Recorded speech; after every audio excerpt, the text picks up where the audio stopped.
यस भिडियोमा भने हामी क्यान्डलस्टिकका केही बेसिक जानकारीहरू लिनेछौँ। यदि तपाईँ टेक्निकल एनालिसिस गर्न चाहनुहुन्छ र टेक्निकल एनालिसिसबाट आफ्नो डिसिजन बनाउन चाहनुहुन्छ भने तपाईँको लागि क्यान्डलस्टिक एकदमै इम्पोर्टेन्ट रहन्छ। ओभरअल हामी मार्केटमा जति पनि डिसिजनहरू बनाउँछौँ ती डिसिजनहरू बनाउँदाखेरि क्यान्डलस्टिकले कस्तो खालको फर्मेसन बनाएको छ अथवा क्यान्डलस्टिकले के देखाइराखेको छ भनेर क्यान्डलस्टिकको डेटा पढ्न जान्नु निकै इम्पोर्टेन्ट रहन्छ। त्यो कारणले गर्दाखेरि भने यो भिडियोमा हामी एकदमै बेसिक जानकारी लिनेछौँ। जसै हाम्रो यो कोर्स अगाडि बढ्दै जान्छ हामी त्यति नै एडभान्स कुराहरू र नयाँ कुराहरू थप्दै चाहिँ जानेछौँ।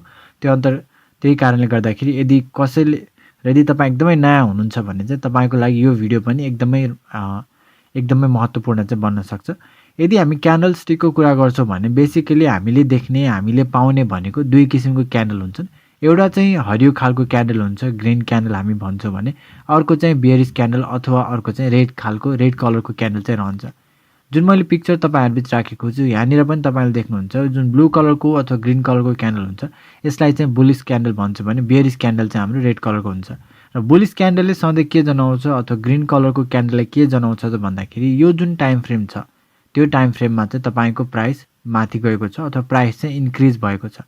र रेड क्यान्डलले के देखाउँछ भन्दाखेरि जुन टाइम फ्रेमको यो क्यान्डल हो यो टाइम फ्रेममा चाहिँ तपाईँको स्टकको तपाईँको सेयरको अथवा तपाईँको कुनै पनि सिक्युरिटीको प्राइस पनि कम भएको छ भनेर रेड क्यान्डलले जनाउँछ। र क्यान्डलको कलर अथवा क्यान्डलस्टिकको चाहिँ ग्रिन र रेड कलर मात्रै हुँदैन, विभिन्न कलरले पनि यसलाई जनाइन्छ। जस्तै ब्ल्याक एन्ड व्हाइट पनि धेरै प्रचलित कलर रहेको छ।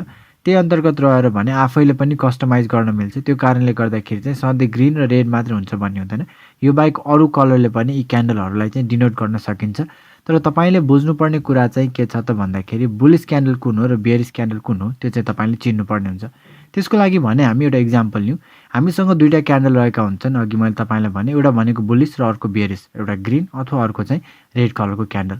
यो दुईटामा यदि हामी क्यान्डलमा हेर्छौँ भने चाहिँ दुईटै क्यान्डलमा चाहिँ एउटै टाइपको चाहिँ फर्मेसन हुन्छ अथवा यो दुईटैमा हेर्ने हो भने एउटै खालको बनावट चाहिँ हामी पाउँछौँ। बस फरक चाहिँ केमा हुन्छ त भन्दा फरक चाहिँ एउटा त यिनीहरूको कलरमा हुन्छ, अर्को भनेको यो कसरी बनेको छ अथवा कहाँनिर चाहिँ यिनीहरूको फर्मेसन छ त्यहाँ चाहिँ चेन्ज हुन्छ। तर ओभरअल यदि हामी यो दुईटा क्यान्डललाई माथिबाट सर्फेसियली ओभरअल हेर्छौँ भने यो दुईटाको चाहिँ एउटै तरिकाले चाहिँ बनेको हुन्छ। फर्मेसन हेर्ने भने सेम खालको चाहिँ रहन्छ।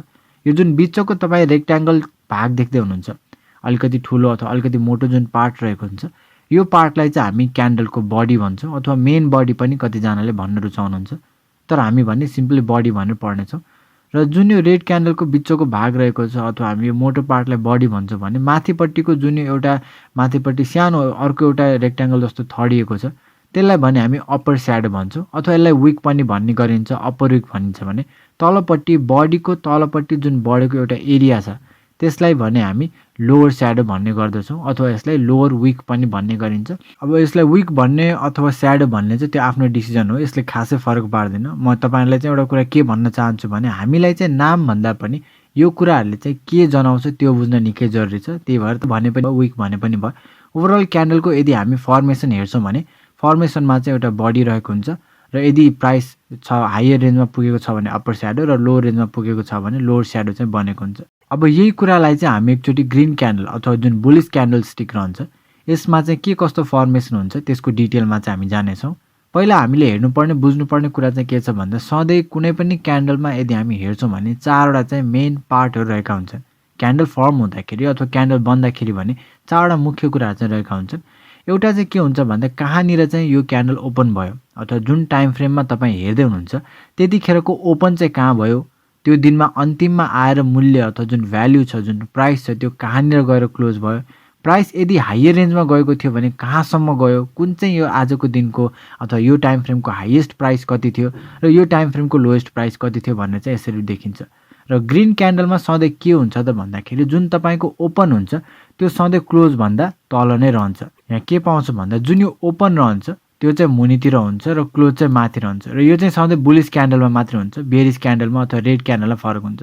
अब इक्जाम्पलको लागि सपोज तपाईँको प्राइस आज मार्केट सुरु हुने बेला चाहिँ 200 रुपियाँमा स्टार्ट भएको थियो र 200 रुपियाँमा स्टार्ट भइसकेपछि मार्केट चाहिँ बजारमा आज एकदमै बुलिस मोमेन्टम आयो सुरुमा र 230सम्म चाहिँ आज प्राइस पुगेको थियो र 230 पुगेपछि फेरि सेलरहरूको प्रेसर आएर भने आज बजार 190सम्म पनि त्यसपछि झऱ्यो र दिनको अन्तिममा अथवा 3 बजे चाहिँ क्लोज हुने बेलामा 210 भयो भने अब चाहिँ हाम्रो ग्रीन क्यान्डल बन्छ। अब ग्रीन क्यान्डल किन बन्छ त भन्दा यदि तपाईँ दुईटा मात्रै कुरा हेर्नुहुन्छ, एउटा भनेको ओपन आज बजार कतिमा खुल्यो, त्यसपछि क्लोज प्राइस आज चाहिँ बजार कतिमा क्लोज भयो, यो दुईटा प्राइस हामी हेर्छौँ भने के देखिन्छ त भन्दा हाम्रो ओपन प्राइस भन्दा क्लोज प्राइस चाहिँ के छ, बढी छ। ओपन प्राइस चाहिँ हाम्रो 200 थियो, तर क्लोज प्राइस चाहिँ हाम्रो 210 भएको कारणले गर्दाखेरि चाहिँ बजारमा आज हामीले ग्रीन क्यान्डल चाहिँ देख्न पाउँछौँ अथवा बुलिस क्यान्डल चाहिँ फर्म हुन्छ।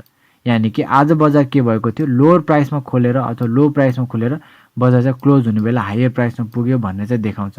यसले चाहिँ के बुझाउँछ भन्दा आज चाहिँ ग्रीन क्यान्डल फर्म भएको छ। र ग्रीन क्यान्डल फर्म भन्नुमा चाहिँ हिजोको दिनमा के भयो त्यसमा कुनै पनि फरक पर्दैन है। तपाईँले कुनै पनि क्यान्डललाई एउटा सर्टेन टाइम फ्रेममा चाहिँ हेर्नुपर्ने हुन्छ। यो विषयमा हामी अगाडिको भिडियोहरूमा थोरै अझै जानकारी लिनेछौँ। अहिलेको लागि भने बेसिक तपाईँले बुझ्नुपर्ने कुरा के छ त भन्दाखेरि जुन क्यान्डल चाहिँ फर्म हुन्छ, यदि त्यो ग्रीन क्यान्डल छ भने ग्रीन क्यान्डलले चाहिँ के देखाउँछ, के सिग्निफाई गर्छ भन्दा जुन ओपन रहेको हुन्छ क्यान्डलको ओपन भन्दा क्यान्डलको क्लोज चाहिँ आज बढिरहेको छ र आज चाहिँ कम्पनीको सेयरको प्राइस चाहिँ बढेको छ भनेर चाहिँ ग्रीन क्यान्डलले देखाउँछ। त्यस्तै गरेर अब क्यान्डल स्टिकको अर्को एउटा फर्मेसन रहन्छ, त्यो चाहिँ हो रेड क्यान्डल अथवा हामी यसलाई बेयरिश क्यान्डल पनि भन्न सक्छौँ। यसको पनि अघि जस्तै चारवटा मेन पार्ट चाहिँ रहन्छन्, चारवटा इम्पोर्टेन्ट पोइन्टहरू चाहिँ यसको पनि रहन्छन्। अब यसमा हेर्ने हो भने एउटा फरक चाहिँ के पाउँछ भन्दाखेरि ओपन चाहिँ सधैँ माथि हुन्छ र क्लोज चाहिँ सधैँ तल रहन्छ। र अघि जस्तै यसको विकको कुरा गर्ने हो भने अप्पर विकले अथवा अप्पर स्याडोले चाहिँ हामीलाई हायर प्राइस देखाउँछ भने तलपट्टिको जुन लोवर विक हुन्छ त्यसको टिपले चाहिँ हामीलाई लोवर प्राइस चाहिँ देखाउँछ। क्यान्डल हेर्दाखेरि सपोज आज रेड क्यान्डल छ भन्नुको अर्थ चाहिँ प्राइस यहाँ खुल्यो, यहाँ खुलेर चाहिँ एकचोटि माथि गयो, एकचोटि तल गयो र यहाँ आएर बन्द भयो, यस्तो चाहिँ खालको मुभमेन्ट चाहिँ हुँदैन। बजारमा प्राइस मिनेटमै चेन्ज भइराखेको छ, माथि तल भइराखेको हुन्छ। यो चाहिँ बुझ्न निकै जरुरी छ। जस्तै प्राइस चाहिँ यहाँ खुल्यो, जस्तै अघि इक्जाम्पल लिने 200 मा खुल्यो, 200 मा खुल्ने बित्तिकै एकचोटि 190 मा आयो। एकचोटि म यहाँ लेखिहालेँ, यहाँ 200 मा चाहिँ बजार खुलेको थियो, 190 आजको क्लोज भएको थियो, 180 सम्म चाहिँ आज लोएस्ट रहेको थियो भने 210 चाहिँ आजको हाइएस्ट थियो। र अब 200 मा यदि बजार ओपन भयो भने के एउटा सिनेरियो बन्न सक्छ भन्दा अब डाइरेक्टली बजार चाहिँ यसरी आयो, तल आइसकेपछि बजार एकचोटि माथि गयो, त्यहाँबाट फेरि तल आयो र एकचोटि बल्ल 210 लाई छोयो। 210 लाई छोइसकेपछि एकचोटि तल आयो, तल आएर 190 को लाइनमा रह्यो, फेरि माथि गयो, फेरि लोएस्ट रेन्जमा आयो 180 मा माथि गयो र यहाँनिर आएर चाहिँ बजार क्लोज भयो। यस्तो खालको सिचुएसन हेर्छौँ भने हामीले चाहिँ के अघि इक्जाम्पलमा त मैले तपाईँलाई यहाँबाट माथि गयो, तल आएर यहाँ क्लोज भयो भन्ने चाहिँ एउटा इक्जाम्पल दिएँ। तर सधैँ त्यस्तो हुँदैन है। बजारमा चाहिँ विभिन्न सेगमेन्टमा हेर्नु भने मिनेटमा प्राइस चेन्ज भइराखेको हुन्छ। त्यो कारणले गर्दाखेरि हाई लो चाहिँ एकैचोटि हुन्छ, पहिला ओपन हुन्छ, हाईमा पुग्छ अनि लोमा आएर क्लोज हुन्छ भन्ने हुँदैन। त्यहाँ विभिन्न कुराहरू हुन सक्छन्। लोमा अथवा क्लोजमा आउनुभन्दा अगाडि नै हाईमा पनि पुग्न सकेको हुन्छ। त्यही भएर क्यान्डल स्टिकलाई एउटा टाइम फ्रेममा हेरेर चाहिँ त्यो भित्र जुन सानो टाइम फ्रेममा के भयो भनेर हामीले डाइरेक्ट हेर्न सक्दैनौँ। त्यही भएर चाहिँ हामीले क्यान्डल स्टिकलाई हेर्दाखेरि विभिन्न टाइम फ्रेममा चाहिँ हेर्नुपर्ने हुन्छ, जुन हामी पछिको भिडियोहरूमा हेर्नेछौँ। र यो ओपन क्लोज हुन्छ भन्ने कुरा त हामीले बुझ्यौँ। र जुन यो रेड र ग्रिन क्यान्डलको फर्मेसन हुन्छ त्यहीबाट चाहिँ हाम्रो एउटा चार्ट चाहिँ बनेको हुन्छ। चार्टमा चाहिँ एउटा लाइन जसरी चाहिँ चार्ट माथि गएको हुन्छ। जस्तै तपाईँ यहीँ हेर्नुहुन्छ भने अब यहाँनिर तपाईँको एउटा ग्रिन क्यान्डल छ, अब यहाँनिर चाहिँ ब्लू कलरको छ, तर यो ग्रिन क्यान्डल चाहिँ यसले सिग्निफाई गरेको, यहाँनिर रेड क्यान्डल छ। र हेर्नुहुन्छ भने बजारमा प्राइस चाहिँ चेन्ज भइराखेको छ, प्राइस तल जाने माथि आउने भइराखेको छ र एउटा प्याटर्नमा मुभ भएर चाहिँ बजार अगाडिपट्टि बढिराखेको छ। अब यसमा हामीले भन्न के सक्छौँ भन्दा जस्तै अब यही तपाईँको हेऱ्यो भने अब यो ब्लू क्यान्डल हेऱ्यो अथवा हामी ग्रिन क्यान्डल भन्दा नि भयो, यसलाई हेर्छौँ भने के देखिन्छ त भन्दा यो क्यान्डल हेर्छौँ भने हामीले के बुझ्नु पर्यो, यो चाहिँ डेली टाइम फ्रेममा चाहिँ यानि कि हरेक क्यान्डलले एक दिन चाहिँ देखाएको छ। र यहाँनिर चाहिँ के देख्यो त भन्दाखेरि यो दिनमा चाहिँ प्राइस बढेको रहेछ सेयरको। अथवा यदि हामी यो रेड क्यान्डल हेर्छौँ भने यो दिनमा चाहिँ के भएको रहेछ, प्राइस चाहिँ तलपट्टि गएको रहेछ। अब यो लगातार यो दिनहरूको क्यान्डल हेर्छौँ भने लगातार चाहिँ यो दिनहरूमा हरेक दिन जानेर खुल्यो, त्योभन्दा चाहिँ प्राइस तल गएको रहेछ, डाउनवर्ड मोमेन्टम रहेछ। अब यो तीनवटा क्यान्डल हेर्छौँ भने फेरि के देखिन्छ, यहाँनिर चाहिँ प्राइसहरू माथि गएको रहेछ भन्ने कुरा चाहिँ हामीले सिम्पली क्यान्डलको फर्मेसनबाट अथवा क्यान्डलको कलरबाट पनि हामीले यो कुराहरू चाहिँ जान्न पाउँछौँ। यसपछिको भिडियोमा भने हामी एकचोटि चार्टको जुन रियल लाइभ चार्ट हुन्छ, लाइभ चार्टबाट चाहिँ यो कुराहरू अथवा यही डिटेलहरू चाहिँ हामी चेक गर्नेछौँ।